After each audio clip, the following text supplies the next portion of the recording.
is taxpayer money.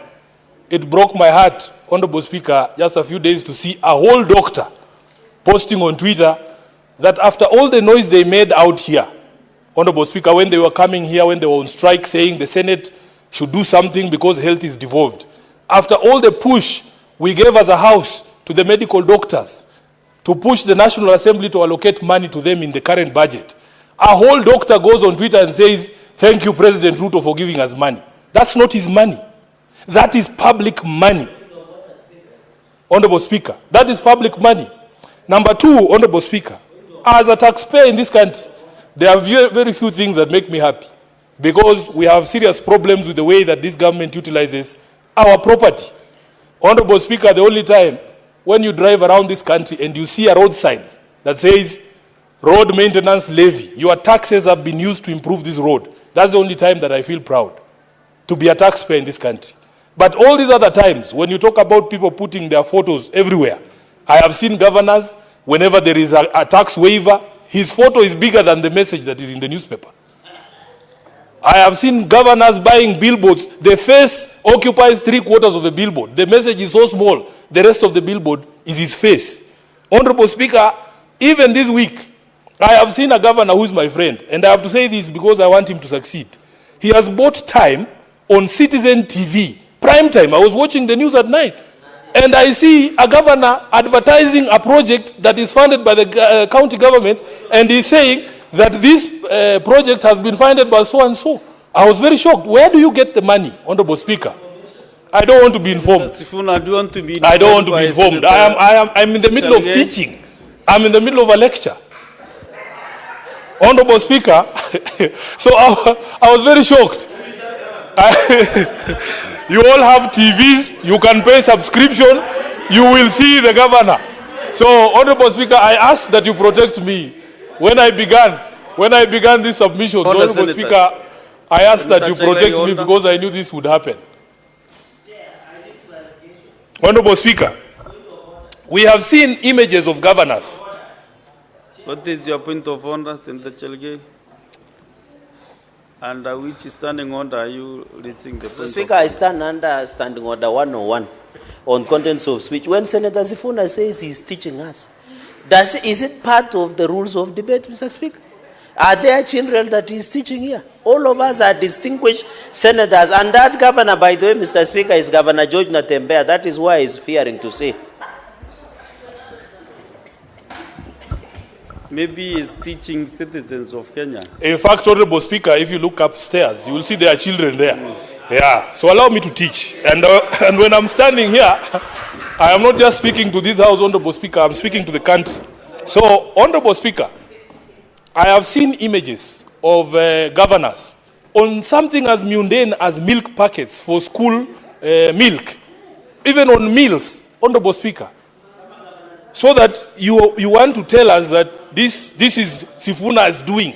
I have seen my colleagues in the National Assembly, Honorable Speaker, every single national government CDF-funded project, they have to find a way to put their names on it. Even after the courts ruled that this thing is unconstitutional, they changed now. They say, oh, this is financial year 2022-2023, patron. Then they write Edwin Sifuna, patron. Honorable Speaker, this Mr. Musundi has identified a proper problem in this country. And we want to be able to say that every single coin that is utilized by national and county governments is actually our money. That's our property. Honorable Speaker, I've seen these patrons disbursing bursary checks, and they want to greet the parent and look them in the eye and ask them, who is the person who gave you this check? Then they say it is Sifuna. Then they say, remember me in 2027. Mr. Speaker, you would think that that money is their money. And one of the things I don't understand, these members of the National Assembly make the dishing out of checks to appear like something that is so appointed. Like a clerical job, who cannot dish out, if your office wrote checks, how difficult is it to distribute checks? It's a physical transaction. So they come and make noise here and tell us all about how children will not go to school. Honorable Speaker, and that check has 2,500 shillings on it. There are people here who are educating children and they don't even announce it. Honorable Speaker, they should come to our offices so that we tell them All those children that I have paid school fees for, even if you see a single one of them with a picture of Sifuna, you should ask me. They go there and they say, this is the so-and-so who did it for me. But you don't see me presenting checks here in Nairobi saying, oh, Sifuna is issuing bursaries today. That is not your money. Can you show us photos of you issuing your own money so that you leave this public money aside, Honorable Speaker? Then, Honorable Speaker, the majority leader even wanted us to extend this thing to Plex. There was a young man who was going around this country called Morara, auditing national projects. The country is led by Plex, written, oh, this project was commissioned by William Ruto on this particular day, on this particular day. Those are the other Plex that we need to go for, because that is not Ruto's money. He should also remove his name on those Plex. Honorable Speaker, it is the truth. The majority leader told us we need to extend it to Plex. I can show you those Plex. Senator Sifuna, there is a point of order again from Senator Chalge. Mr. Speaker, I rise again understanding 101 on contents of speech, Mr. Speaker. This obsession by Senator Sifuna or President William Ruto must stop. If he wants to discuss the president, he should bring a substantive motion. Then we can handle at that point. He should stop this obsession, Mr. Speaker. Please. Protect, because the president is not here to defend himself. Because when you are making such assertion against anyone, they have a right to be here to defend themselves. But since he's not here, he should just stop dragging. You know, majority leader can defend himself because he's here, Mr. Speaker. Can the honorable senator withdraw and apologize or substantiate, Mr. Speaker? Because when he says there are plagues that are littered with the name of President William Ruto in the country, that is not a statement of fact and standing order 105. Senator Chalage, just a minute ago, you are requesting to be given the names of the governors. Correct. You have the plates. No. Also, you mentioned the name of a certain governor. Correct. Sit down, Mr. Speaker, can I finish? Speaker, can I finish? Mr. Speaker, can I finish? Too long. Can I finish? Listen, Senator Chalage, since too long cannot make a right. Also, Senator Sifuna, there was a communication from the chair about that standing order to avoid mentioning names of state officers who are not in this house. Maybe unless you bring a substantive motion. Honorable Speaker, can I finish? Sit down, Bwana. Sit you down. Are not the speaker. All the senators. You are not the speaker. Mr. Speaker, why is Senator Sifuna ordering me? You are the speaker. Resume the seat. Resume your seat, Senator Sifuna. Let me finish what I was saying. I'm saying as much as possible, you know, those plagues, those billboards and everything, whatever it is, avoid mentioning names of whatever billboard you saw, so that now we can make progress, Senator Chalge. Honorable Speaker, can I proceed, please? Yes, but Honorable Speaker, we are not discussing personalities. We are discussing our money.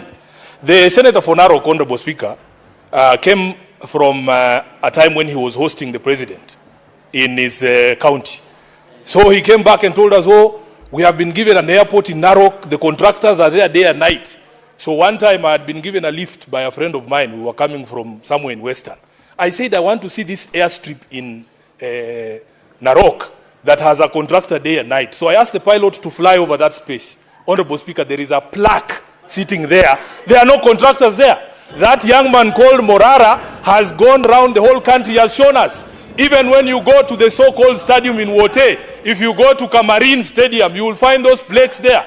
Honorable Speaker, we cannot have these gatekeepers of the executive in the legislature. You do your job, let him do his job. So, Honorable Speaker, when he was going, Honorable Speaker, can you protect me from this heckler? Senator Chegre, order, kindly. No.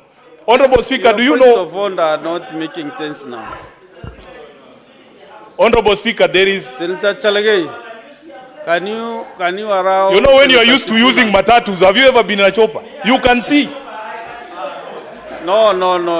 Honorable Speaker, protect me from this. Senator Chalage. Senator Chalage, I'm giving you the first warning this afternoon. I'm giving you the first warning. No point of order. Honorable Speaker, please. Let Senator Sifuna be in silence. Thank you. To conclude his... Honorable Speaker, so the point that I was making, Honorable Speaker, is that those plaques with names of either projects that have been started or concluded should bear the same sign that I told you about, the Road Maintenance Levy Fund. It should say, your taxes have built this stadium in Wote.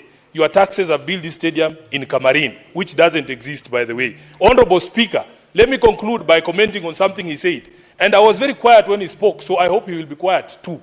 Honorable Speaker, as a responsible government, you cannot tell us to wait for you to face you in 2027, and you are killing us today. Albert Ojwang is in the ground. He will not be able to meet William Ruto in 2027. So if we stopped, all of us, if all of us agreed, all of us should agree, Senator all of us Sifuna, should agree. Senator Honorable Sifuna, Speaker, please don't stop me. You are now contravening standing on the Now 121. the Speaker himself is interrupting me. Standing on the 121. I gave a ruling, I gave you guidance. I gave you guidance. You know you cannot do elections in the Senate. We don't do elections in the Senate. So avoid mentioning names of state officers. I warned you. I cautioned you. That is the first caution again, understanding on the 121. Very well, Honorable Speaker. And you know the consequences. Very well, Honorable Speaker. Very well, Honorable Speaker. What I'm saying is this. All of us must agree that if decisions are being made democratically at an election, can we guarantee that all of us get to that election? Because you can't tell me to wait for you at the ballot and then you make sure I don't get there. Is Albert Ojwang supposed to vote from the grave? There's no such polling station. So when you talk about a state officer standing up and saying you can shoot people, as if people don't die from gunshot wounds. Honorable Speaker, we saw Rex Masai, the young man who was killed during the protest, was shot in the leg. So how can you tell people to shoot people in the leg as if those injuries are sustainable injuries?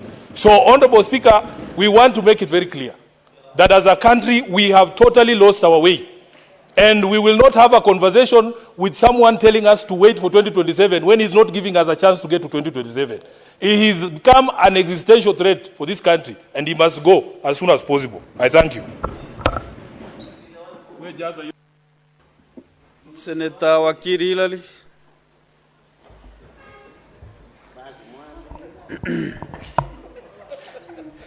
Thank you. Mr. Speaker, you will protect me from Senator Cherargei, particularly when he makes reference to the local dialect that he requests of me to speak to the House on. First, Mr. Speaker, I want to laud this gentleman called Laban Omusundi. He has not only been filing public interest petitions in this House on matters like what we are debating today, but also on matters that covers on the laws that we are legislating in this particular House. Mr. Speaker, in fact, as of today, we have, as JLAC, a report that we were meant to table on another petition that he has filed regarding the introduction of a framework on the recall of members of county assembly, and in that particular petition is saying that the law does not provide for it. So as a Kenyan, a patriotic Kenyan for that matter, I want to appreciate him because we've dealt with not one, not two, but more than 3 petitions as JLAC by this same gentleman. I needed to appreciate him so that as he continues to do that most of us do not or cannot do, he knows he's doing it because he's a patriotic Kenyan and he's doing the act that is expected of us, not only to keep the legislature in toss in terms of enactment of laws, but also in terms of public interest petitions that covers areas including where we are saying we do not want to continue seeing governors, members of parliament, members of county assemblies emboldening their names on resources of public which have been utilized to develop certain infrastructure in our various places. Secondly, Mr. Speaker, I want to appreciate the committee that dealt with this issue, and in particular the recommendation and the timeline they gave requiring the Ethics and Anti-Corruption Commission to do certain actions within 30 days. Mr. Speaker, it is on public notoriety that almost all elected governors members of parliament, and members of county assembly in the simplest of the projects, including public toilets and some pit latrines. They publish their names saying that this particular project was done by so-and-so on this particular date without necessarily making reference to the fact that those are public resources.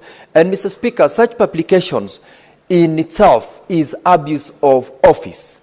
In fact, it goes beyond unethical conduct, but it borders on abuse of office and is sufficient ground for someone to be brought to book and also be charged for abuse of office.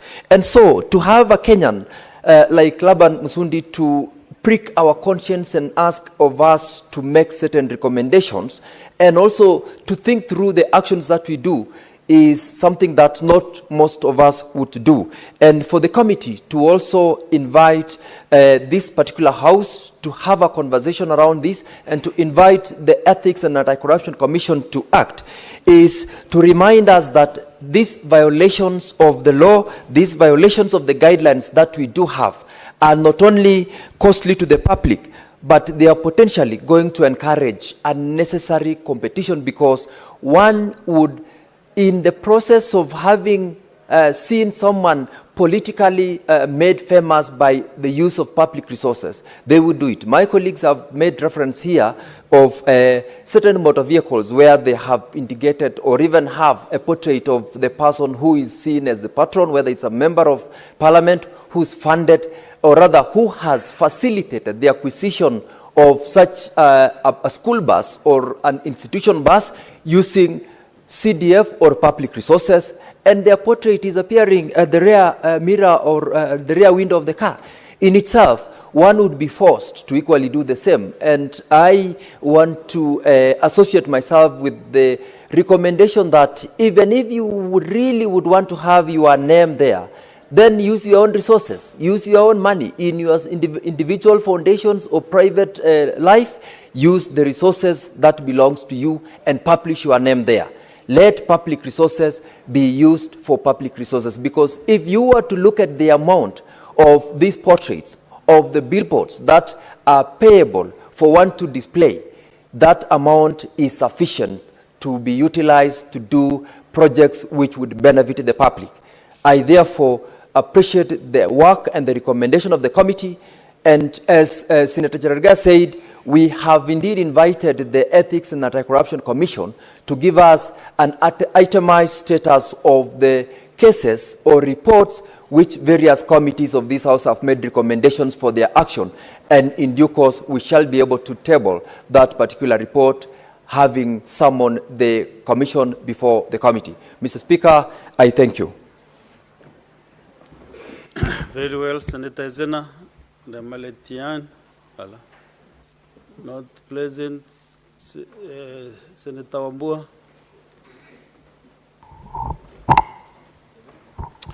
Thank you, Mr. Speaker. Mr. Speaker, I also stand in support of the report by the Standing Committee on Devolution on this petition on by Laban. Mr. Speaker, the issues that we as a Senate are called upon to deal with in the counties are major issues, and this is one of those issues. Mr. Speaker, all of us are born witness to situations where governors in particular counties want to behave as though their names are synonymous with their counties. That every little thing that they do, they want to do billboards with their names and their photos, indicating that they are the people and the leaders that are responsible for the projects that they are talking about. The Speaker, the thing that these people don't understand is that they are in office for, if they are lucky, 5 years. And if they get luckier, they may be 10 years, and that's it. They can never be in office for more than 10 years.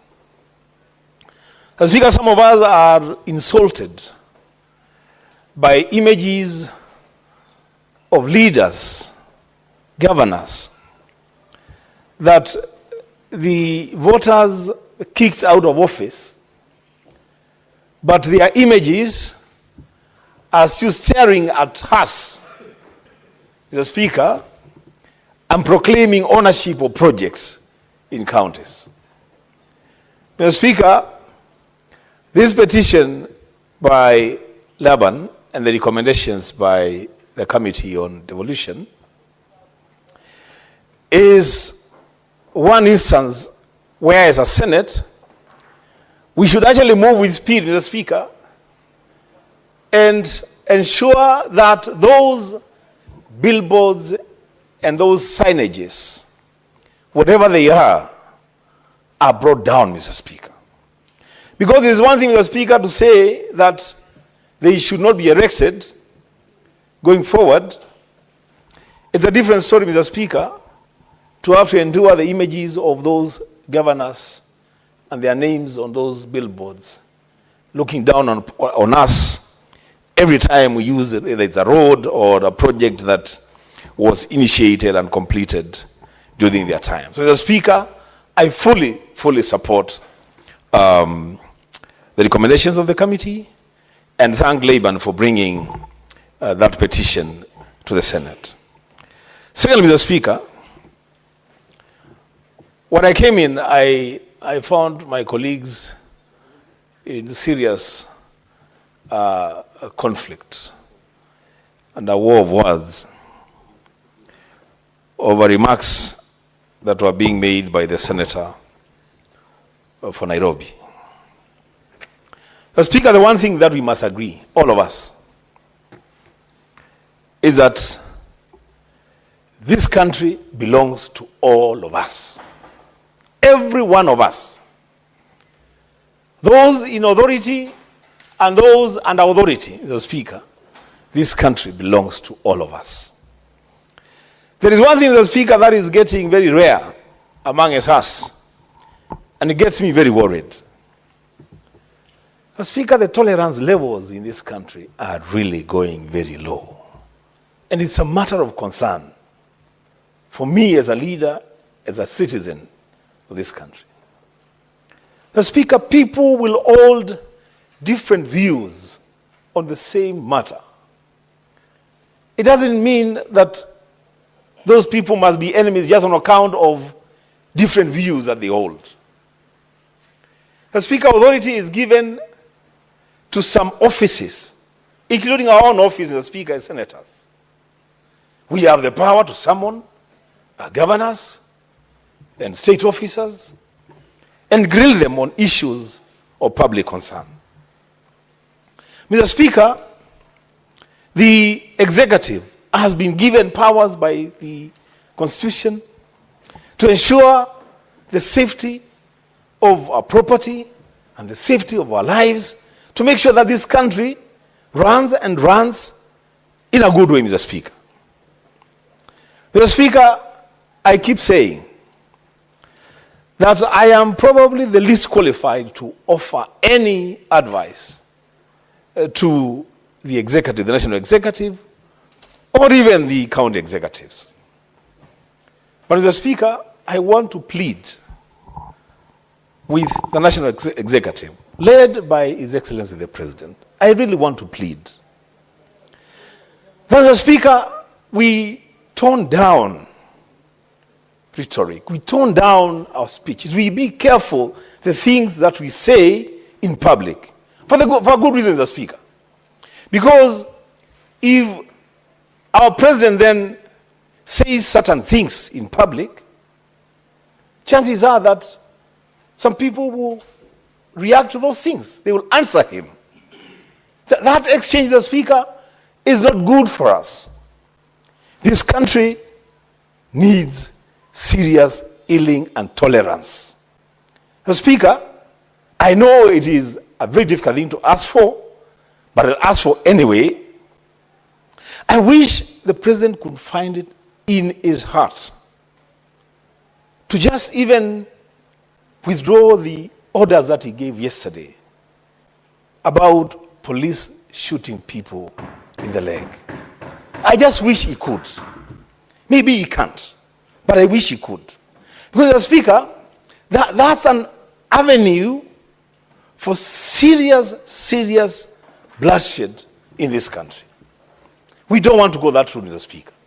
We want to differ politically, and we have said it openly and honestly, Mr. Speaker, and candidly, that for us in the opposition, we are going to be willing and persevere until 2027.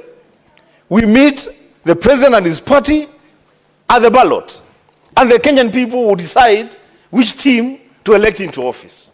Mr. Speaker, that can only happen if we have a country by 2027.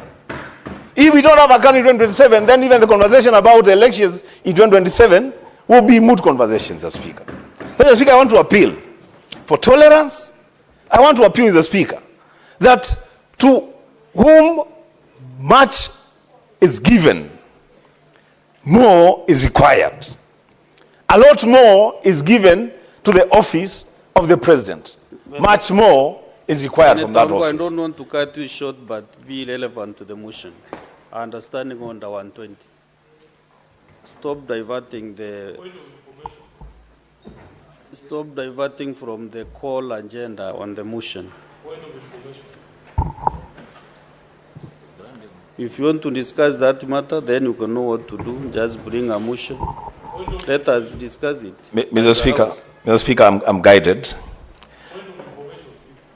Do you want to be informed? Yeah, I can be informed, yes. Okay. Go ahead. I want to inform Honorable Wambua, because he was not in the House, that in fact the person who started that discussion about the shoot to kill orders was Senator from Nandi during the debate. And in the rules of fairness, we also have to comment. And I have to point out that no point did I hear the Speaker interject and say that that is not relevant. So what's good for the gander must be good for the goose. Allow us to speak on matters of national interest, Honorable Speaker. While on the floor, I gave guidance. No, you never interjected to stop him. You cannot He's tell the me one who brought that Senator matters there. Sifuna, you're out of Honorable order. Speaker, you must be fair to both sides of the House. What to do, But you have to be fair to both sides of the House. No. Yeah, that matter, Senator Wambua, was begun by the Senator for Nandi. Senator Sifuna, He spoke extensively, and we must respond to the things that he said. Him. That's fair enough. Yeah, he will tell me when the information is enough, Honorable Speaker. You should allow him to say whether it is enough. I have more. Senator Sifuna. That's okay. That's okay. Thank you for the information, Mr. Speaker. Mr. Speaker, I am guided by your direction. And Mr. Speaker, allow me to remind this House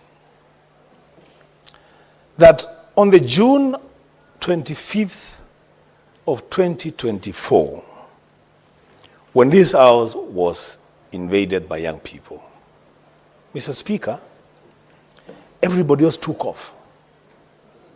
The National Assembly took off. And I remember I even reminded the Majority Leader yesterday in my conversation with him that the decision that the Senate took to stay the course and confront the issues as they were, to a very great extent, Mr. Speaker, that decision by the Senate saved this country. Mr. Speaker, we should never shy away from confronting our realities. We should never shy away from that. Even when, Mr. Speaker, there are serious conflicts, we should never shy away from confronting our realities. Because, Mr. Speaker, we are the upper house. That's what we pride ourselves to be. We are the upper house. And when the Senate speaks, Mr. Speaker, the country should listen. The president should listen. The opposition should listen. When the Senate speaks, every other leader in this country, the Speaker, should be able to listen to what we are saying. The Speaker, I am guided by your direction that maybe we need to bring a motion to discuss these issues, maybe not, but the truth of the matter is, Mr. Speaker, we have an opportunity as a Senate to bring the temperatures down and make sure that the country moves in the right direction. Mr. Speaker, I thank you.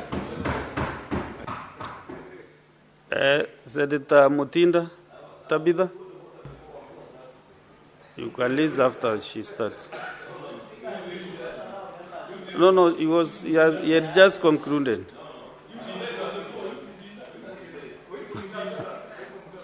Senator Tabitha?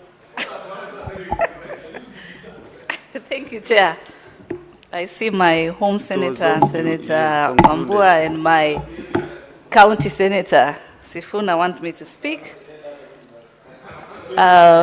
Before I even proceed, Mr. Speaker, to this motion, I would request very humbly if you would also recognize these beautiful students that I've been seeing walking in and out in your humble request as a group. There are so many schools as I can see. Anyway, allow me to proceed, Mr. Speaker. First Senator of all, Tabitha, don't imply that is the chair who is not recognizing, because from where I'm sitting, I'm not able to see the students. yes, and that's I'm why. being guided by my assistants here, Correct. but I have not been ratted. Yes, I know you as my senator again. It is the chair Kaduri who is not. I have even so many recognized. senators. I know you as my senator, you cannot see, and that's why in my wisdom I've courteously reminded.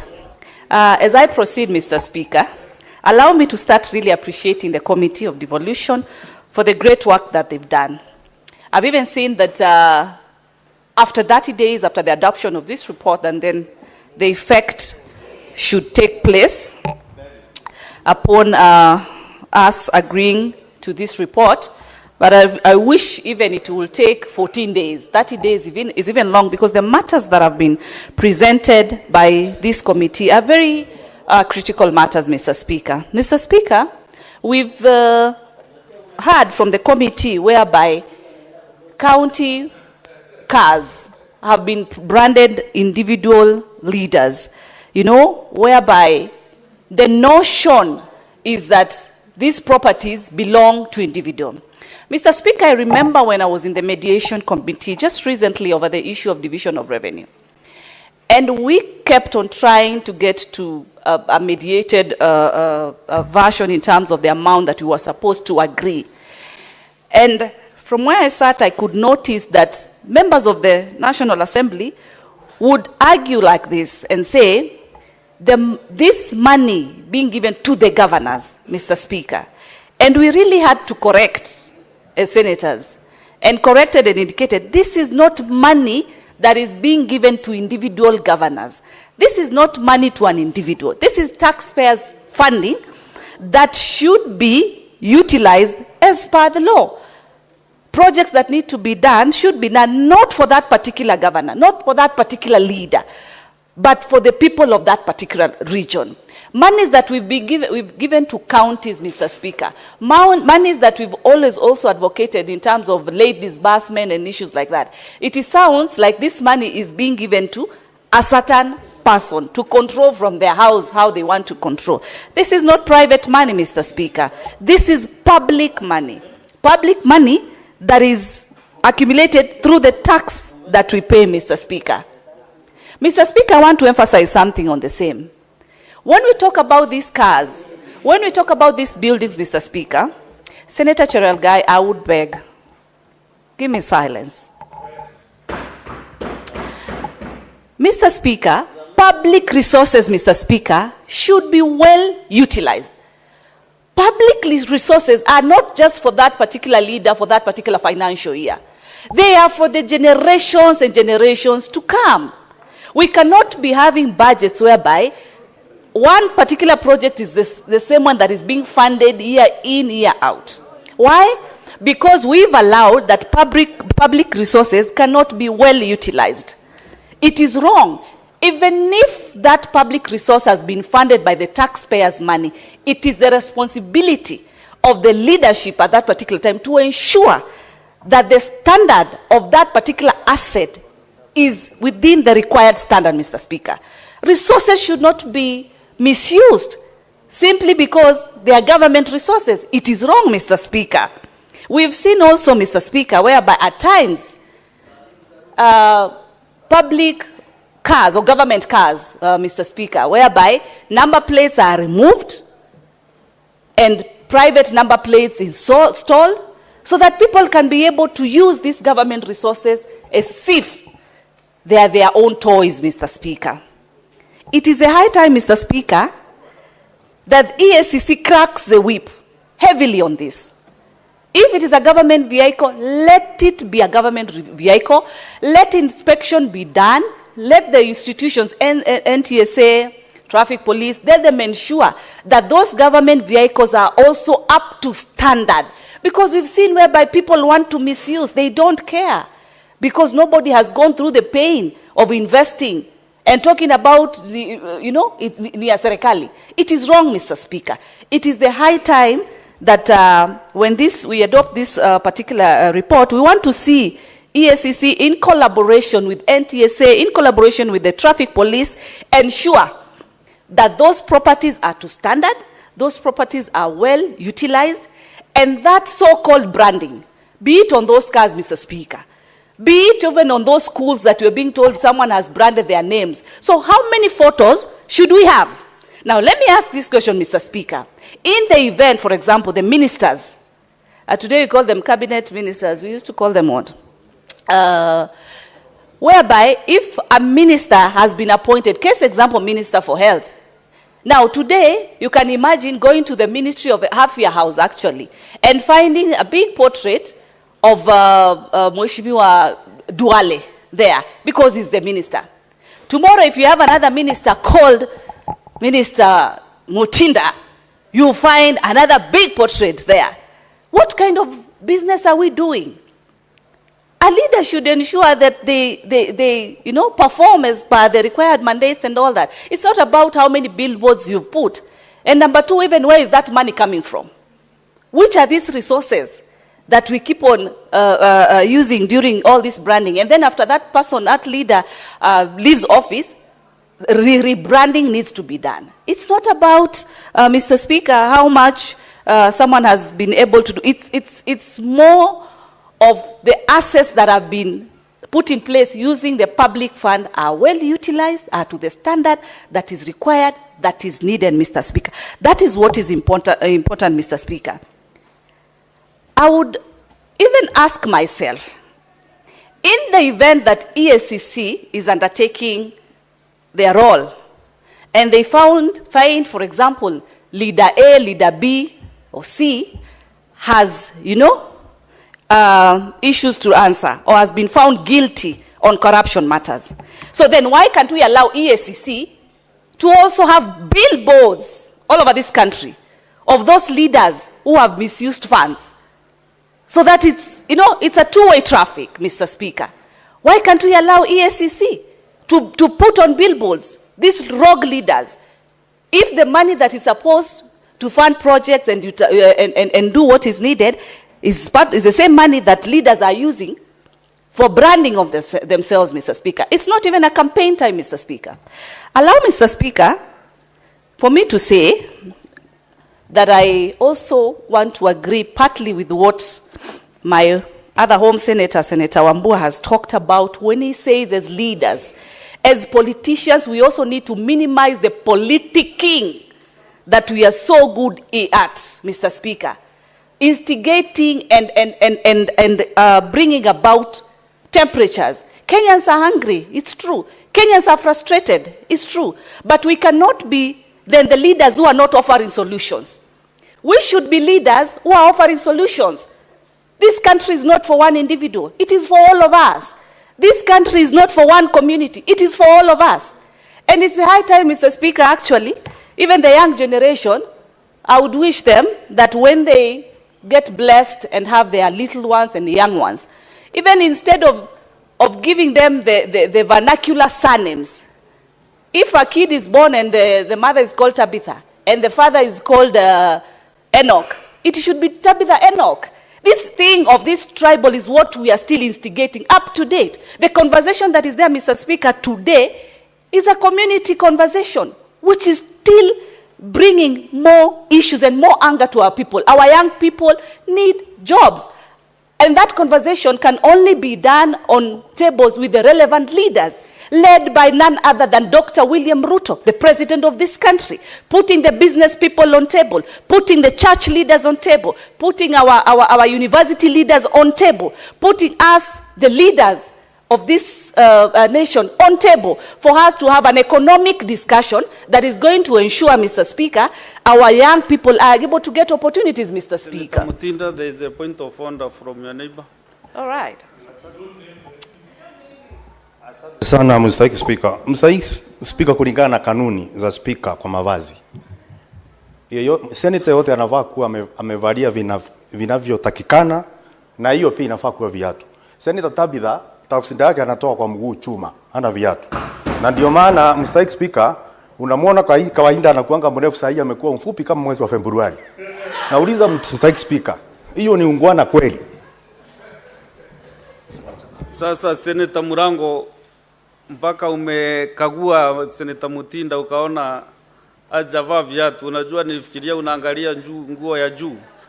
Mstahiki Speaker, katika kusitasta kwako ashavaa viatu, kwa hivyo sina hoja kuashirisha tena. Asante sana Mstahiki Speaker. Nilikuwa nataka ufafanue sababu umemulika. Speaker, unajua Mstahiki Speaker, nimekaa karibu sana na Senator Tabitha, na unajua ni kawaida ya wanaume kuwaona sana wanawake na wanaume na wanawake kuwaona sana wanaume.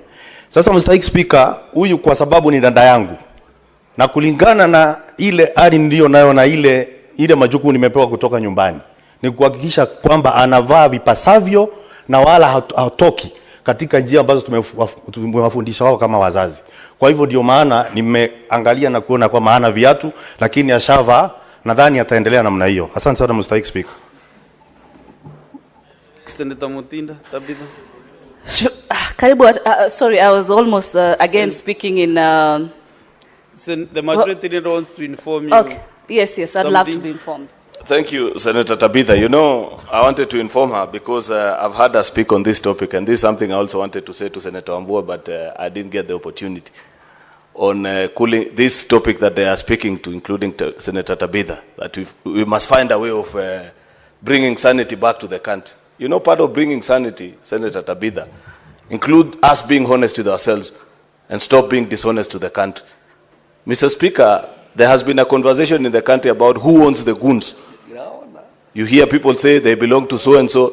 If you want to know who owns the goons, Mr. Speaker, it is those who defend them, Mr. Speaker. Because we have a country, we have a challenge in the country now, Mr. Speaker, where every time people say they want to protest, there are goons that take advantage and break into people's shops. They are breaking into police stations. They are stealing. I saw in your county, they stole milk from the most successful cooperative in the country.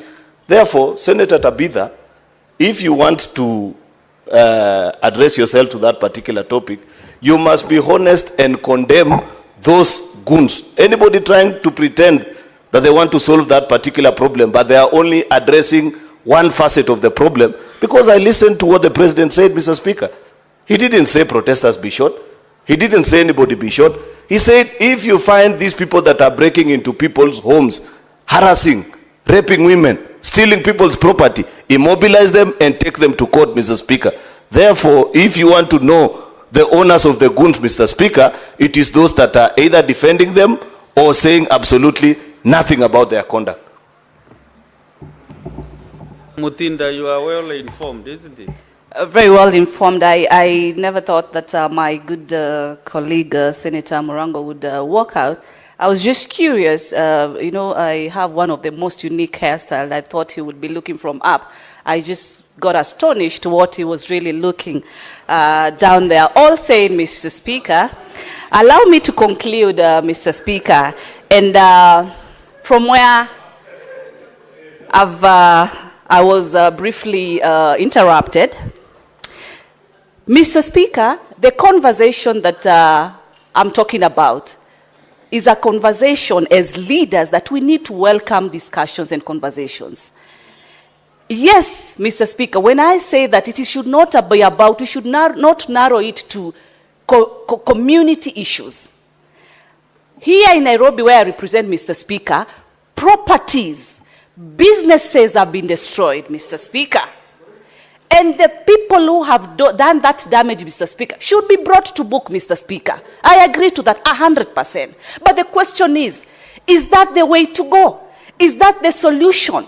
Such that we'll have people who are leaders inciting young people, inciting them, such that they are going to destroy these businesses that should be offering them job opportunities, Mr. Speaker. I've had leaders, Mr. Speaker, it's only that you said we should not mention names, saying that they know the goons, Mr. Speaker. Then we say a thief knows a thief, Mr. Speaker. A thief is used to catch a thief, Mr. Speaker. They should be on the front line and saying these are the people who are bringing these goons, Mr. Speaker. Because if they don't say it, it means they are also supporting the hooliganism that we've seen, Mr. Speaker. I saw a video, Mr. Speaker, of young people, those goons going to invade an estate. People have decided we are not going to go to, for these demonstrations. But these young people are entering in these homes, Mr. Speaker. And we should sit back and say it is okay. It is not okay. And some of the leaders are saying they know these goons. They should be in the front line to bring to book these particular wrong people who are being used to destroy people's property, Mr. Speaker. But at the end of the day, Mr. Speaker, allow me to finish my home senator, Mr. Speaker. To place the intervention, don't need to shout point of order. That is why I'm here to see who is raising a point of order. Senator Wambua Enoch. Mr. Speaker, you had directed us so well that if we wanted to have this conversation, then there is a way that we can have it. But now that Senator Tabitha wants a continuation of this conversation and you're not stopping her, Mr. Speaker, can she tell us who these leaders are? Who these leaders are inciting people? Who are these leaders? Because personally, Mr. Speaker, as a leader in this country, in the opposition, I will tell you, I am squarely opposed to any kind of violence or robbery or destruction of property. And any person who does that, the leaders and the people who do it, must face the full force of the law. That, Mr. Speaker, that's a position we have taken. If then Senator Tabitha is so sure about the leaders who are inciting people, why are those leaders not arrested? Senator, why are they roaming freely in the country? Why can't they be arrested? Asking her to mention names here is actually contravening my directive. So don't ask her to mention under Mr. Senator Wambua. You should not direct her to mention names. That is what I said we should not do. That is contravening our standing orders. And this topic is so weighty. We are talking about our country, Kenya. Yes. Let us not look like we are trying to blame this side or this other side. And I directed very well that I wish you could have raised, one of you could have raised with the chair a motion to suspend the sitting even to discuss all these issues you are raising. But now if you do point of orders without really a good motion to discuss, we cannot help Kenya in that manner. What is your point of order? Yeah, Chair, pursuant to Standing Order 101, sub-article 4, on imputation of improper motive.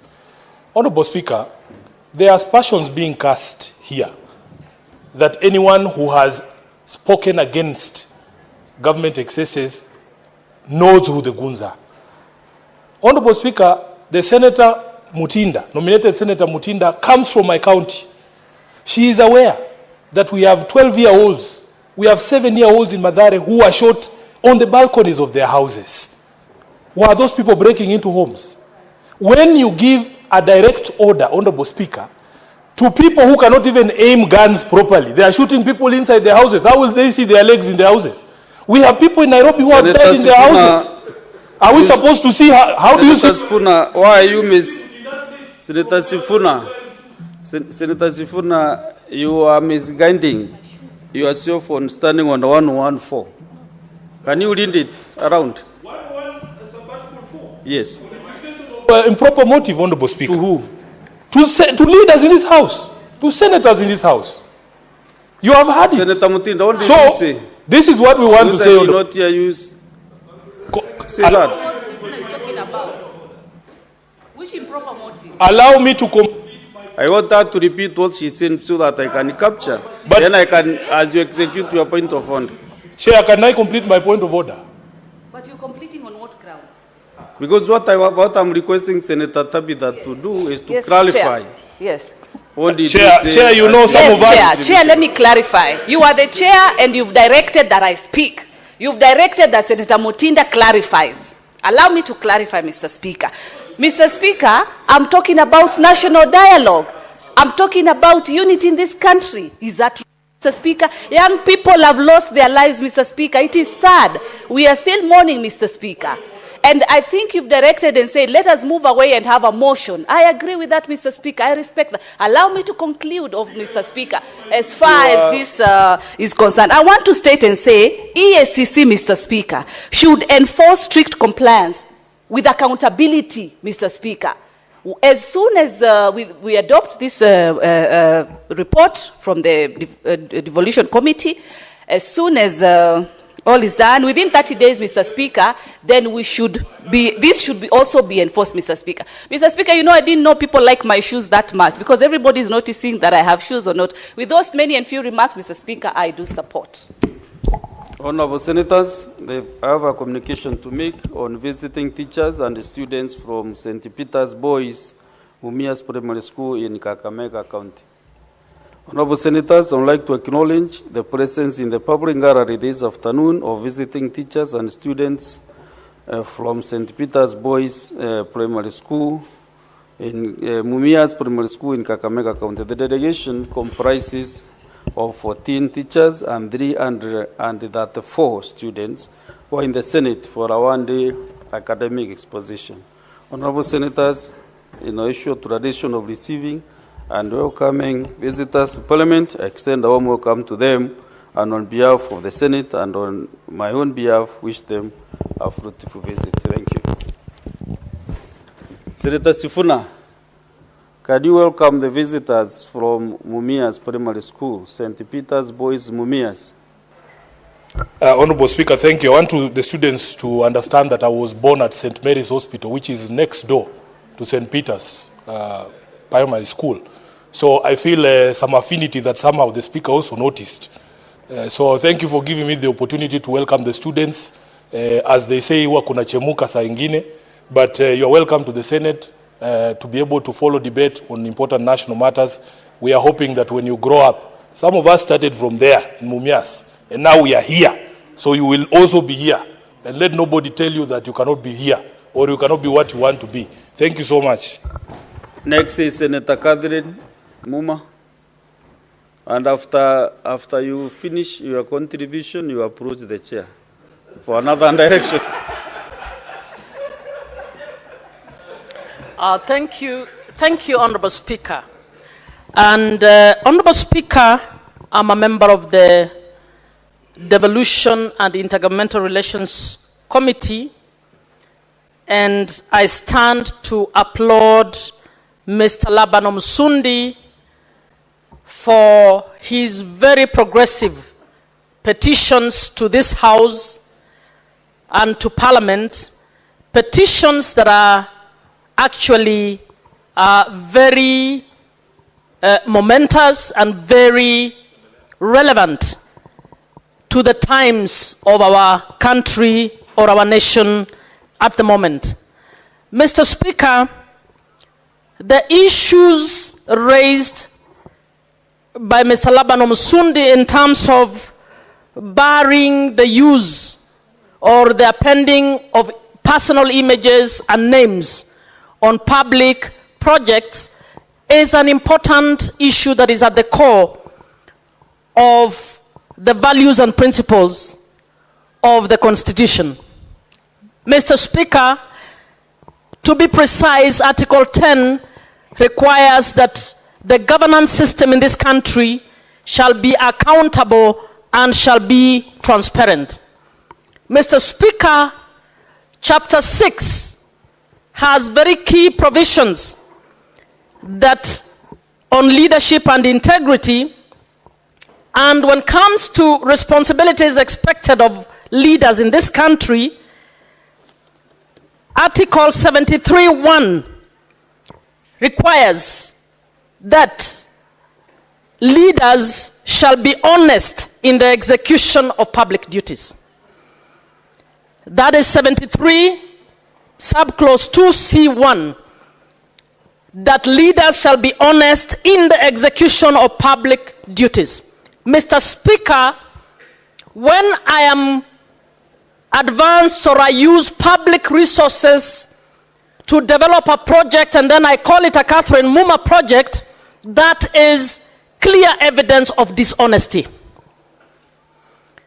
Mr. Speaker, so those who are currently appending their names on public projects are in violation of Chapter 6 of our Constitution.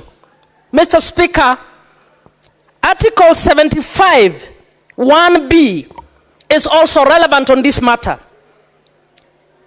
It talks about the conduct of state officers and requires that state officers shall not compromise any public or official interest in favor of personal interest. Mr. Speaker, when I take my picture and take my name and append it on a classroom built by public resources that I have some supervision over, Mr. Speaker, I am compromising public interest for personal gain. And how do I do so?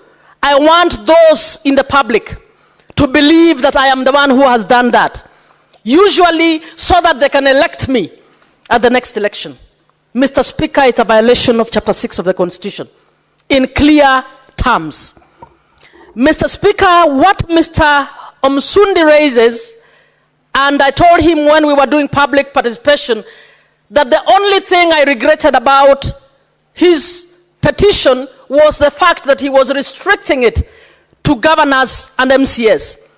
This is a petition that actually touches on all, both national and county government officials, including those of us in the parliament who, when executing projects implemented with public resources, we have fallen into the trap of appending our pictures and our names and making the public imagine that we are the ones funding those projects. Mr. Speaker, I believe beyond what we have recommended as a committee, and I would want to call Mr. Omsundi and others who would go for public interest litigation, that any public officer who actually appends their name on public projects should, on the basis of the articles that I have just read, be barred from standing for public office.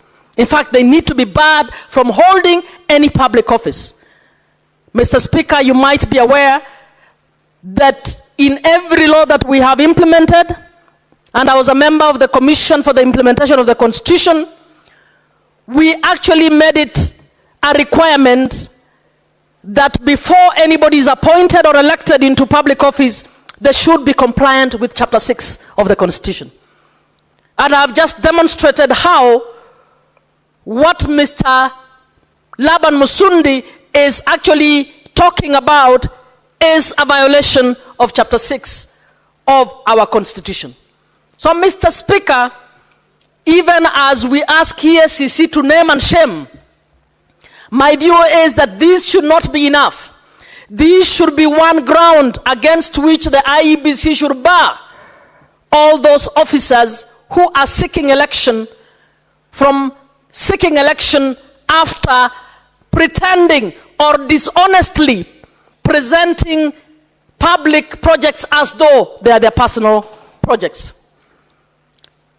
Mr. Speaker, this habit or this conduct is flourishing in our country because we have not, 13 years later, 15 years after the promulgation of the Constitution, Mr. Speaker, we have not legislated on civic education.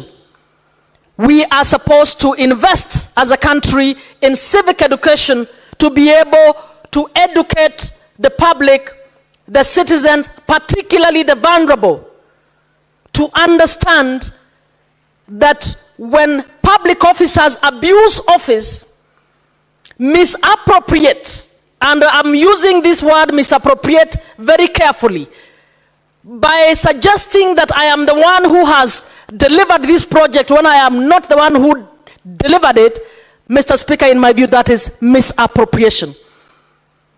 I am actually pretending, lying to the public, that by my power and by my finances, I have delivered a project when I have not.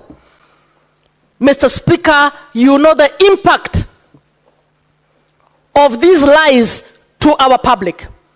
Many of our poor people have ended up, in fact, not having a proper choice when it comes to elections because they are misled by the fact that this electoral officer shared a check of 2,000 shillings, and that check, I owe it to them to vote for them because they gave it to me.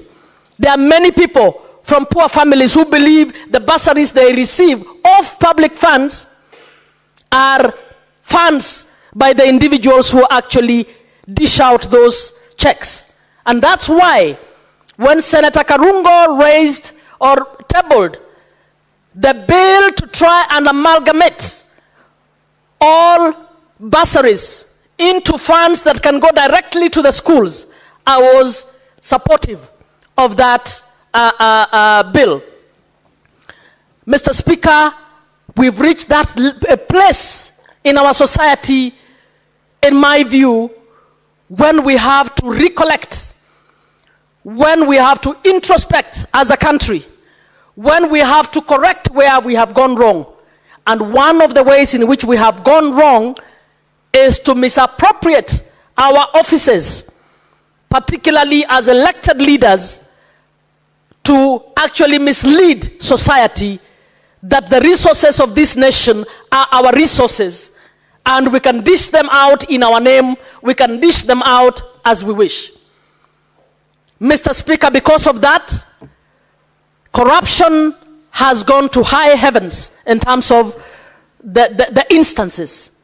So, Mr. Msundi, you have actually brought a very good petition, a petition that is actually should be taken seriously, a petition that should be listened to, and in my view, a petition that all Kenyans of goodwill, those in civil society, those listening, the citizens who care to understand what the Constitution is saying, those of us in elective offices, those in appointive offices, should understand the need to separate public interest from personal interest. Mr. Speaker, as we move forward, I'm wondering whether it is more legislation that we need. We need our institutions, and Mr. Speaker, we have so many Chapter 15 commissions in this country that can actually assist us to implement some of these issues. We are asking that we have enough people willing to move petitions, like Mr. Musundi has done, willing to go to court, willing to move to the Commission on the Kenya National Commission on Human Rights, but Kenya National Commission on Human Rights, the National Gender Equality Commission, the CAJ can, on their own motion, be able to actually take on some of these issues and move them to their logical conclusion. So even as I sit, Mr. Speaker, I am glad that members of this Senate have taken this report seriously. I am glad that they have taken Mr. Omsundi's petition seriously and debated it at length during this time when, in my view, the country needs to redirect itself in order to get back on track from tens of years of nurturing a bad habit that may very well throw us off the cliff. Mr. Speaker, I hope our students who are learning will also understand that this is important. As you grow up, you need to know that the fact that an MP has given you a bursary does not mean it is their personal money.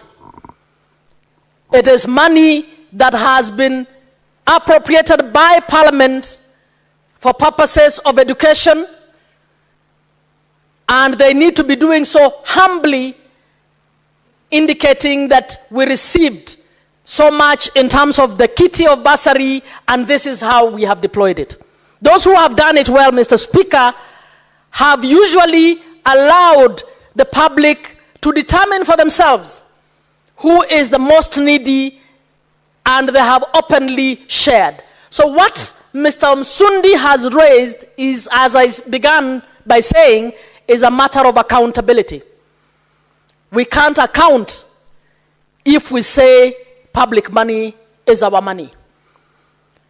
We can't account if we even have the arbitrary decision to be able to say, because this village largely voted against me or for my opponent, this village will not get this particular service.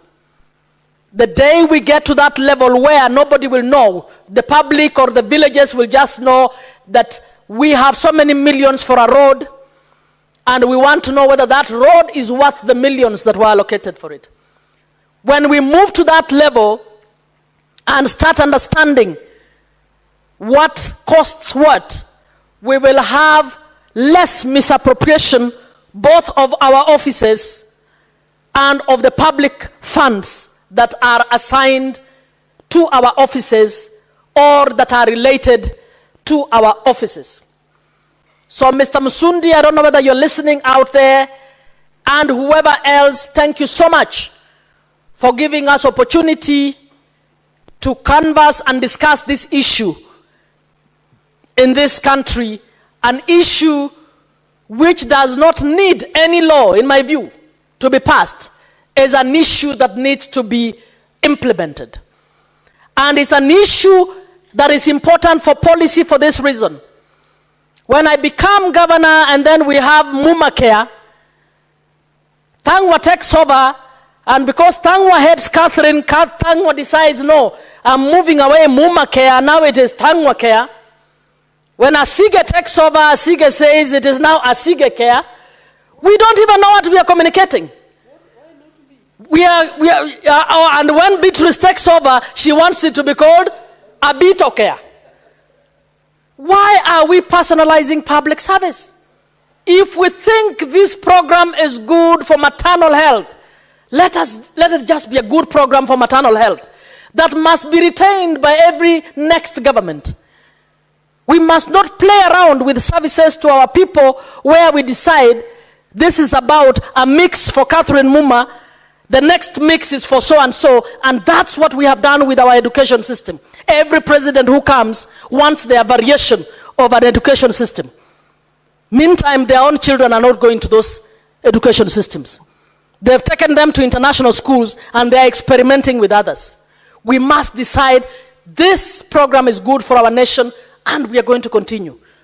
Regardless of whether the previous president was a good president in my view or not. We must learn to get to the place where we praise a good program for what it is, regardless of what we think of whoever is doing it. And the best way to do it is to stop naming programs after ourselves, is to stop calling ourselves the patrons and the matrons of all these public programs. Mr. Speaker, we have a program in Nyakach, which was built by one member of parliament, and 10 years later has never been used because another member of parliament has never seen the need to use that facility. People of that village are now requesting, why don't we use this building, give it to the county government so that it can make a hospital out of it, because we have issues with women delivering. But because Catherine did not like what Asige did, Catherine decides she will not continue with the good project that Asige did. So we must remove our names from projects. And we must remove our pictures from projects. We must allow public projects to remain public projects. And if we do so, the personal benefit will move away, and even in elections now become leveled in terms of the playing field. I thank you, Mr. Speaker. Very well. Honorable Senators, I have this communication to make on visiting teachers and students from Kipsoen Boys High School in Elgeyo Marakwet County. Honorable Senators, I would like to acknowledge the presence in the public gallery this afternoon of visiting teachers and students from Kipsoen Boys High School in Elgeyo Marakwet County. The delegation comprises 3 teachers and 48 students who are in the Senate for a one-day academic exposition. Honorable Senators, in our issued tradition of receiving and welcoming visitors to Parliament, I extend a warm welcome to them, and on behalf of the Senate and my own behalf, wish them a fruitful visit. Thank you. Since the senator representing Elgeyo Marakwet County is out on other duties, I will ask Senator Sige to welcome the visitors from Elgeyo Marakwet. Thank you very much, Speaker, for the opportunity to give a warm welcome to the boys' school from Elgeyo Marakwet. I want to welcome you heartily to the Senate.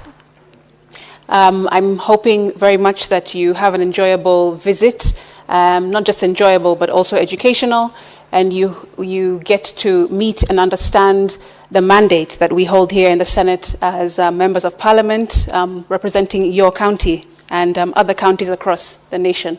Mr. Speaker, as a young person myself here in the Senate representing youth, women, and persons with disabilities, because I also have a disability myself, which is visual, I just wanted to encourage the young men amongst us today that they can too be sat in the positions that we're sitting in, and I hope, because they are not the future generation, they are the generation for today.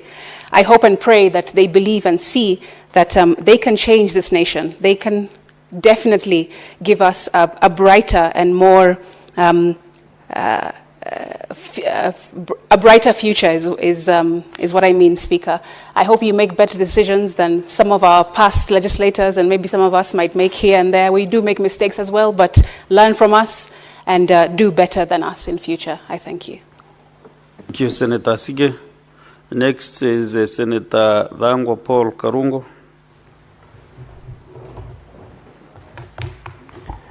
Thank you, Mr. Speaker, for the opportunity. But before I give my contribution, I don't know which standing order, Mr. Speaker, prohibits this Senate from mentioning the public officers' names. The only thing it prohibits is discussing their character. Because, Mr. Speaker, we know the President is William Ruto. We know the CS for Interior is Kipchumba Murkomen. We know them by name.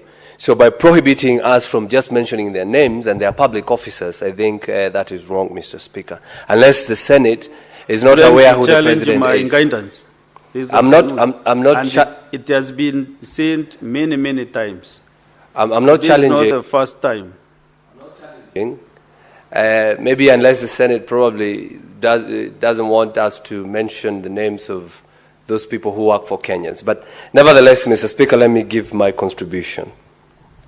Mr. Speaker, the issue of public officers and state officers branding public projects with their names, with their portraits, is equally corrupt, Mr. Speaker, because you're using public project to promote yourself.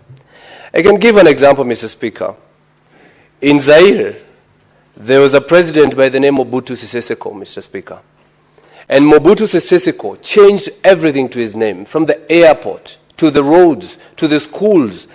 Actually, in that country, they were calling it Mobutuism, because he used to name everything his name, Mr. Speaker.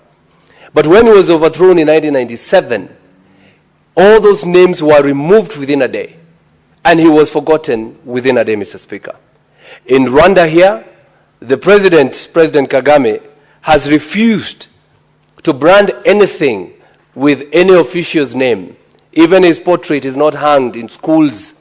His portrait is not anywhere in businesses, Mr. Speaker. Those are two presidents we can see who are pulling from different sides, Mr. Speaker. But when we come back here in Kenya, and I remember very well, I requested for a statement that has never been responded to here, Mr. Speaker.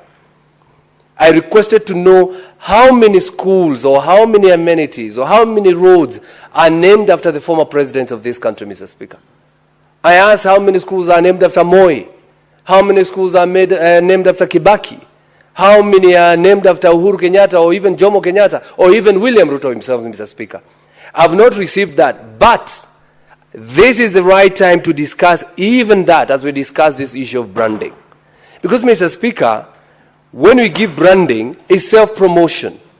You're promoting yourself using the taxpayers' money. And I can give you a very good example, Mr. Speaker. In Embu, a county that is in Mount Kenya, their only stadium is called Moi Stadium. Moi is not playing there. Why do we have a stadium in Embu that is called that president that time, Mr. Speaker? I think it is a time as we discuss this issue, we give people and their counties an opportunity to name those amenities and those utilities and those projects, the names that they would want, Mr. Speaker. If you come to Kiambu, we do not entertain that. We have Kirigiti Stadium, Thika Stadium, Dumberi Stadium, Githunguri Stadium, but not to name it, after people, and probably those people never did justice to the people. If it was a good person, if it was a martyr, if it's somebody who fought for freedom, but not a president who for so many times, probably, Mr. Speaker, really was not a good president, was not a good governor, was not a good MP, was not a good MCA, or even a senator, or even a women rep, Mr. Speaker. Mr. Speaker, if you look at the Constitution, and it has been quoted by the petitioner, Mr. Laban Omusundi, and he quoted his argument from Article 231 of the Constitution that says, Mr. Speaker, and I'll read, notes and coins issued by Central Bank of Kenya, he's talking about money, may bear images that depict or symbolizes Kenya or an aspect of Kenya, but shall not bear the portrait of any individual, Mr. Speaker. So the 2010 Constitution prohibited any president from putting their image on the money, Mr. Speaker. And that's why I think the last president on the money was President Moi. The few presidents, Uhuru, Kibaki, and Ruto, are not on our notes because the law had seen this, Mr. Speaker, self-promotion, idolizing yourselves. So that when you see some money, you think it's the president who is giving you that money. And you have worked hard for it, Mr. Speaker. So as the Constitution says, the county governments who are notorious for branding with their portraits, with their names. I've seen an ambulance, Mr. Speaker. An ambulance with a photo of a governor, with a portrait of a governor. Mr. Speaker, you can imagine if we are the governors who are saying shoot to kill, and you have been shot, and the governor who has made you shot, you are entering as an ambulance, and you are seeing his portrait as you are being taken to the hospital, Mr. Speaker. I mean, you see, probably you have an accident because the governor did not fix that road, because the traffic marshals are not doing their work. And when you are taken to hospital, as if an accident was not enough to torment you, you are seeing him inside the ambulance, Mr. Speaker. I think, Mr. Speaker, we should utilize Article 4, not Article 4, Section 4 of the County Government Act that says every county should have a symbol. And what is a symbol? There's a symbol, there's an emblem, there's a flag. The spirit of that section was so that every county should have an identity. If you walk in our corridors here, Mr. Speaker, you see every flag for every county. I wish every county should use their symbols on every government project, on every ambulance. I would want to thank my governor, Kimani Wamatangi, because for the first time, Kiambu County is able to see the colors and the emblems that are there. The only problem is he's putting his image in it too. So if he removes the image, then we will praise him for doing what is supposed to be done, Mr. Speaker. Mr. Speaker, we were told there is a county, I don't want to mention, they were branding school milk. And you know, when I was growing, Mr. Speaker, even today, I remember Maziwa ya Nyayo, because he was not giving us milk, but he was giving us his name. That's why it is in my mind. I cannot remember the milk, but I remember Nyayo. So that is radicalization, Mr. Speaker. And you know, we had forgotten all these issues, Mr. Speaker. We were okay that it was then. But when we see what is happening today, and when we hear leaders saying, oh, the current regime is reminding us the era of Nyayo, then, Mr. Speaker, you can imagine what nightmares people are going through, those who took Maziwa and Nyayo. So what I'm trying to say, Mr. Speaker, is that today we might think we are doing right by branding names on roads, on stadium, on vehicles, on ambulances. But in future, Mr. Speaker, when that little child who is in school, who is wearing a T-shirt with a sweater, and especially ECD pupils, who are wearing a sweater with the image of a governor, that child will be tormented in future to understand that they never made it because the governor did not do what they are supposed to do, Mr. Speaker. So we are also trying to cure child trauma today, Mr. Speaker, because we know in future those are the things that people are going to be remembering, Mr. Speaker. Mr. Speaker, if EACC is going to act on this issue, because branding and putting their images is breaking the Integrity Act, Ethics and Integrity Act, Mr. Speaker, and that is Leadership and Integrity Act, that is Section 13 and 29, Mr. Speaker. So that means the EACC is not doing its work. The EACC, if you want to know EACC is working, just see them chasing a police officer who has received a bribe of 50 shillings. And that's why sometimes I say, Mr. Speaker, I know corruption is not good, but go for the bigger evil. Leave the policeman alone. He was taking 50. Go for the governor who has used millions of money to put a billboard, to put on a newspaper, Mr. Speaker, that he is giving land waivers, Mr. Speaker, and his image is half than the message. Today, if you listen to our vernacular radio station, Mr. Speaker, if you allowed me, I could even say it the way they say it in our vernacular, Mr. Speaker. You will hear the presenter saying, it is 9 o'clock, time being notified by the governor so-and-so of a certain county, who is reminding you to pay your land rate. A governor is reminding me time on a radio station using the taxpayers' money, Mr. Speaker. And it is happening every day, every moment, 12 times a day. So you can see what they're doing with our minds, Mr. Speaker. That is radicalization. So you think the governor is giving you a waiver. He is not. Actually, the law is very clear. There is no governor who gives land waivers. It is the CEC Treasury or the CEC Finance. Those are the only one given opportunity by the law to give land waivers. Not a governor. Not anyone, Mr. Speaker. And so we do not understand why they put their images. You know, and some of those images are not attractive. You know, when you're told to pay a fine and you're looking at that person or that image, Mr. Speaker, sometimes you get depressed. So can they put the logos and emblems of our countries, Mr. Speaker? Mr. Speaker, when we talk about the misuse of funds, as I conclude, when you see a governor putting the portrait on an ambulance and probably at the gate, probably welcome to this county. And I know I have gone to Meru, and when you go to Meru, you pass Embu and you pass Kirinyaga, and you will see some of the portraits on welcome to so-and-so county. And you'll see the image. Mr. Speaker, what that tells you, it tells me to stop thinking about, and I'm giving this as an example. It's telling me not to think about the people of that county. Start thinking about that governor. Start thinking about that person rather than the heritage, the homecoming, hospitality, the good, social behavior of that particular county, Mr. Speaker. Because if we do not stop the governors from doing this, then we will confuse our people. Governors, as we have been told here by Senator Muma, they call it so-and-so care. So-and-so care. We don't care, Mr. Speaker. We don't care about what name is on that project. What we care about is you're using taxpayers' money, so do not put your name in that project, Mr. Speaker. And this should cut across to even the members of parliament. You use CDF, but you put CDF. And when you put CDF block, you say under the patronage of. you put your name in there, Mr. Speaker. I mean, when you put the year that it was built and say, we will remember who was the MP then, Mr. Speaker.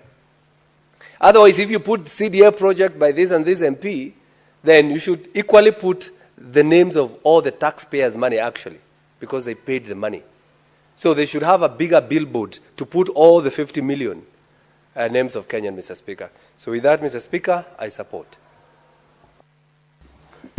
Senator Beatrice Akinyi. Honorable Speaker, I thank you for this opportunity to support this report.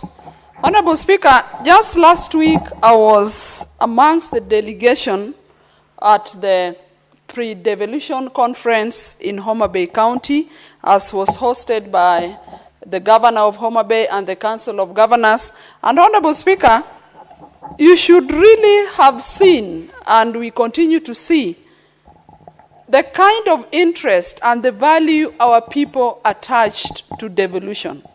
And so, Honorable Speaker, as I start making my presentation, I want to state to you, Mr. Speaker, sir, that devolution should work. Devolution must be made to work. And I also stated there that devolution must be made to work, and devolution should be supported by everyone else, including the national government sectors.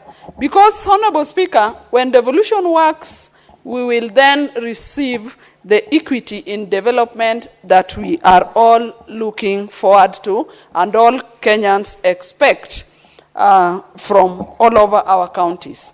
Honorable Speaker, as we talk about the branding of public projects with images of governors and members of county assemblies, Honorable Speaker, I sincerely would not really care about who brands what, whose picture is where, if all these projects are implemented, and if and when these projects that are initiated and branded are completed, Honorable Speaker.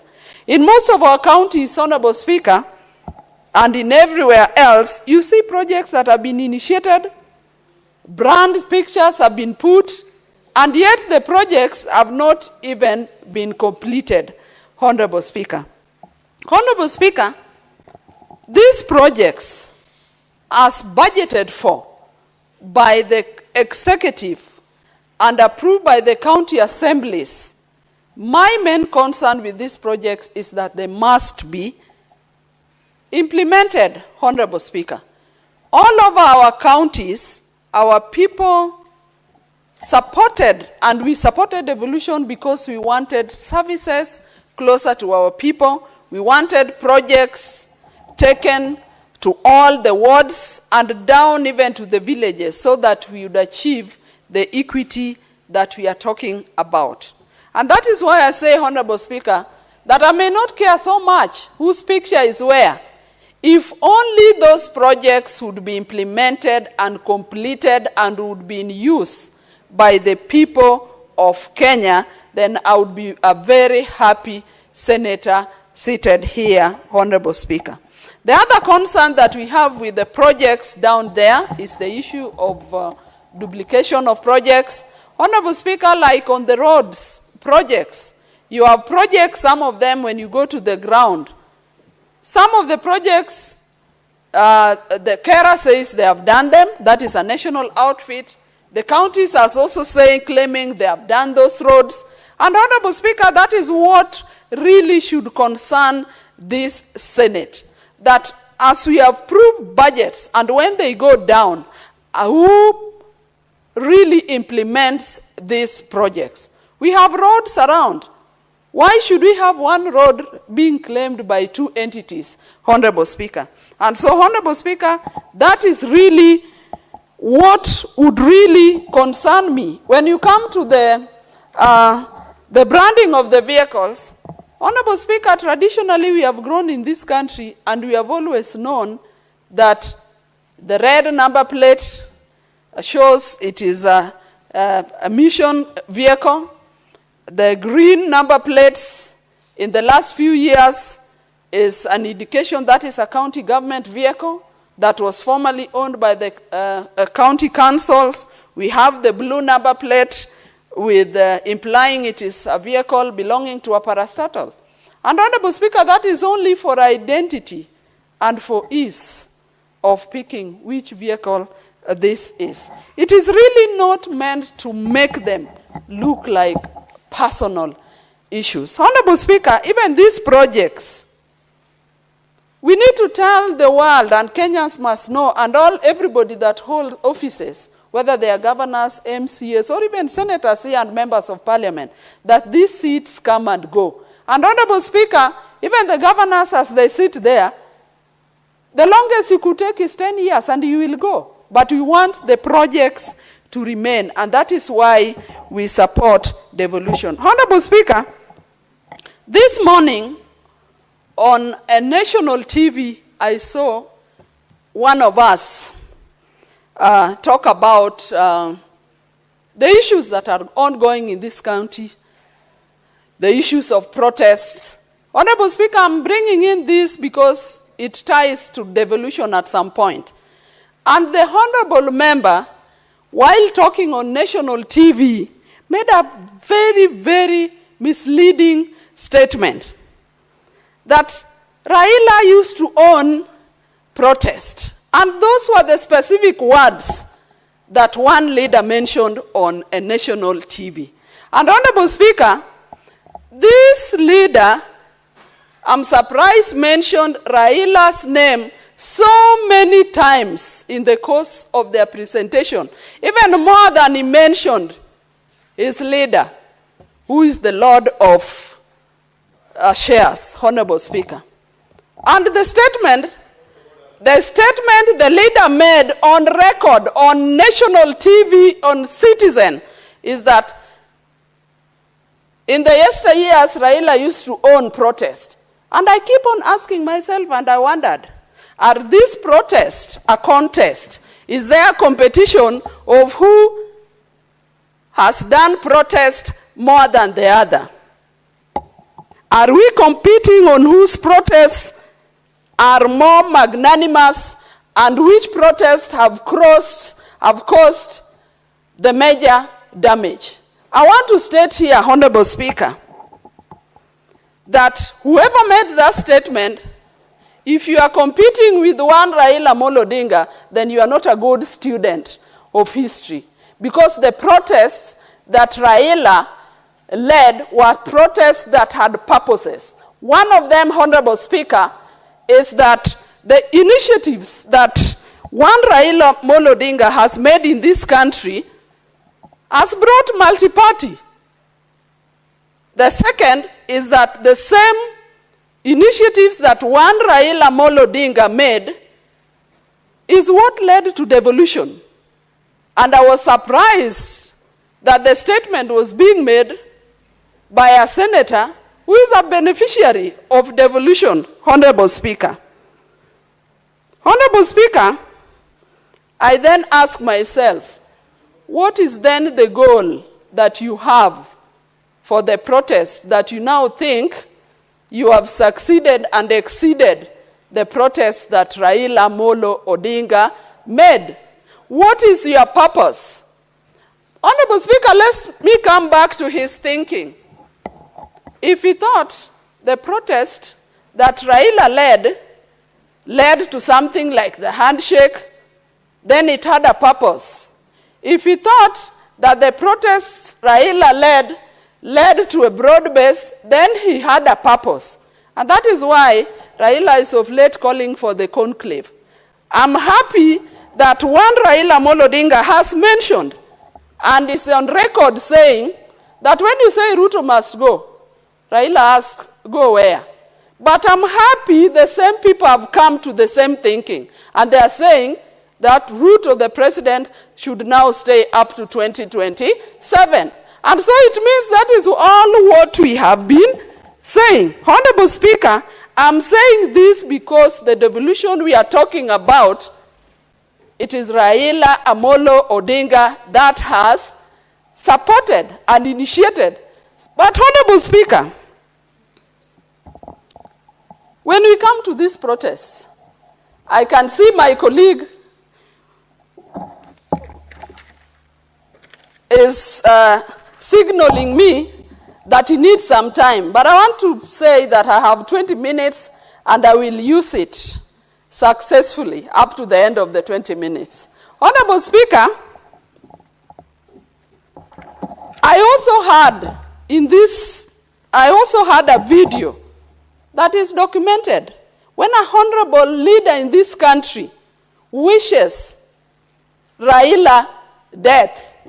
I want to say shame on you. Shame on you 10 times.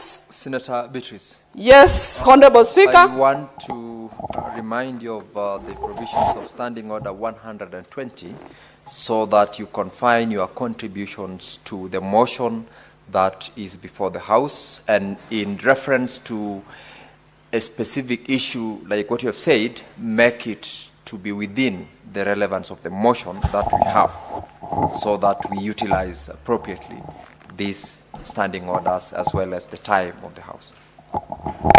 Thank you, Honorable Speaker. I'm guided. Honorable Speaker, what I was saying is, why should a leader wish a magnanimous leader as Raila Odinga or anybody death? Honorable Speaker, may I relate to you a story as I wind up?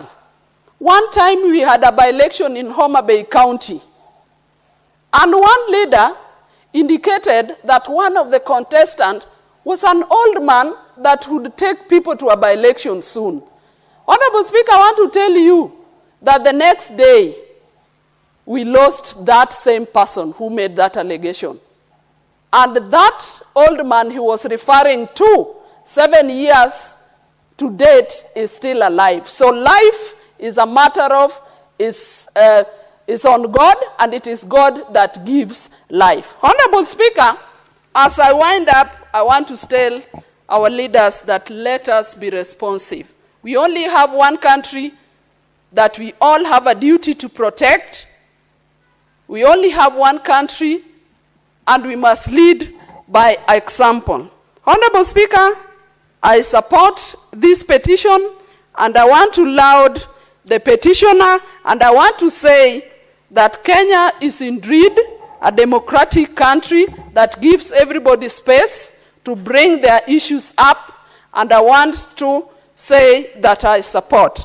Thank you, Honorable Speaker. So, Honorable Speaker, I leave my minutes because my colleague really needs to make some point. Thank you, Honorable Speaker. Senator Murango James Kamau.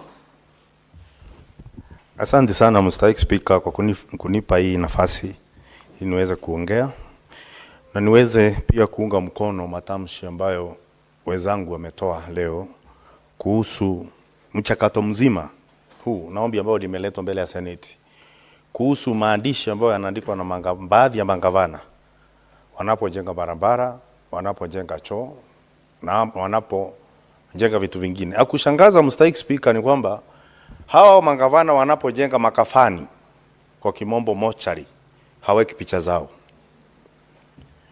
Na sijui kama ni sandifier kwa wote ama inakuwa kwa kusudi, kwa sababu kama maendeleo. Na kwa hivyo Mstahiki Speaker, utakuja kupata ya kwamba na sio magavana peke yake, hata pia tunasema wabunge wa bunge la kitaifa, unapata barabara inapojengwa ile kibao ambacho kinawekwa katika ile barabara ama kitu chochote ambacho kimefanyika ni kubwa na dhamani yake ni kubwa sana kushinda zile fedha zimetumika katika kufanya ile maendeleo ambayo iko pale. Na kwa hivyo Mstahiki Speaker, ninapopita hapa nikija katika bunge la Seneti, kuna bendera nyingi za kaunti zote 47 na zote kila bendera iko na alama, iko na nembo ya kaunti zote 47.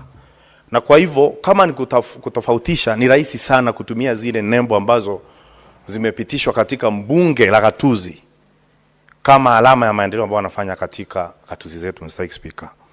Lakini Mstahiki Speaker, kuna baraza na magavana. Magavana wote wanafanana, ni binadamu, wengi wanaongea pamoja. Na kwa hivyo nitasema kwamba hatuwezi kuchinja mbata kwa kosa la kuharisha. Mbata wote huharisha, Mstahiki Speaker. tunachofaa kufanya sisi wenyewe ni kutunga sheria, Mr. Speaker. Tunapomlaumu Ndombi kwa kosa la kutakasa kanisi na weusi ni rangi yake, nadhani tutakuwa tunaongea lakini hakuna kitu tunafanya. Sisi kama bunge la Seneti ndio tunafaa kukaa chini na kutunga sheria na kuhakikisha ya kwamba gatuzi zetu zote haziweki picha za mtu binafsi kwa sababu amefanya maendeleo ambayo anafaa kufanya. Mr. Speaker. Mr. Speaker, gavana anapotumia fedha za umma anaweka kibandiko kikubwa kinagharimu pesa mingi kuonyesha kwamba amefanya kazi, ni sawa sawa tu na kuzawadi samaki kwa sababu ameogelea. Na tunajua kwamba samaki wote ni kawaida yake kuogelea. Na wale ambao tunapitisha fedha hapa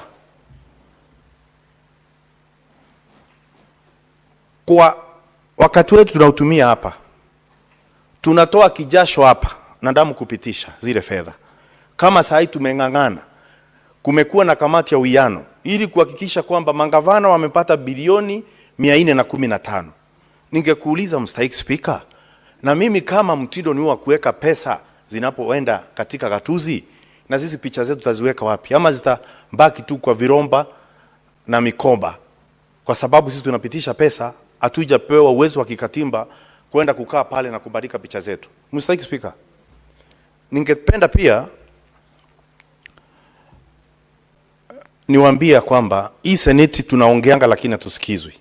Lakini Mr. Speaker, umuhimu wa makalio ujulikana wakati umemea jipu. Wale mangavana wakati wanapopata shida ndo wanajuanga seneti iko.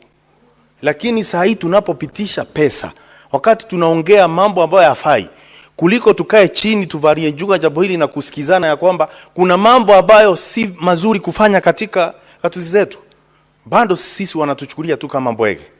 Lakini siku inafika wakati watakuja kuingia 18 zetu, na ndipo unaona wengi wakiliwa wanapigwa swaga, Mr. Speaker. Kwa sababu maneno ambayo tunaongea hapa na wakati tunaotumia unafaa kuwa unasikizwa. Lakini sisi kawaida, nilisema hapo kitambo, sisi ni kama machini ambayo inabomoa misitu. Ukijenga barabara unasemekana yeye wako juu ya road usiharibu barabara. Na tumeamini tumesema iwe hivyo. Lakini tunafaa jambo kama hili tulizingatie, tuliongelelee. Na hata kama ni kupitisha pesa, kwanza tuangalie wale kama kuna pesa zinatumika vibaya. Ukiangalia ripoti ambayo ni ya mkaguzi wa hesabu, Mr. Speaker, na mimi ninasema kwamba siwapi mangavana wosia, najua mimi sio mnasibu. Lakini ninaongea hapa, najua wale walionituma hapa pia wanasema hivyo hivyo. Utapata ya kwamba fedha nyingi zinazopotea ni kwa mabango ambayo inawekwa picha. Mimi nikiona picha ya gavana imewekwa katika mbango, kuna kitu moja hiyo inanikumbusha ya Mr. Speaker, kwamba katika nduka wakati unataka kuua mbu, utapata kuna dawa inaitwa Doom kwa kimombo. Inakuanga imechorwa mbu, inaenda kuua mbu, haikuangi na manufaa kwa mbu.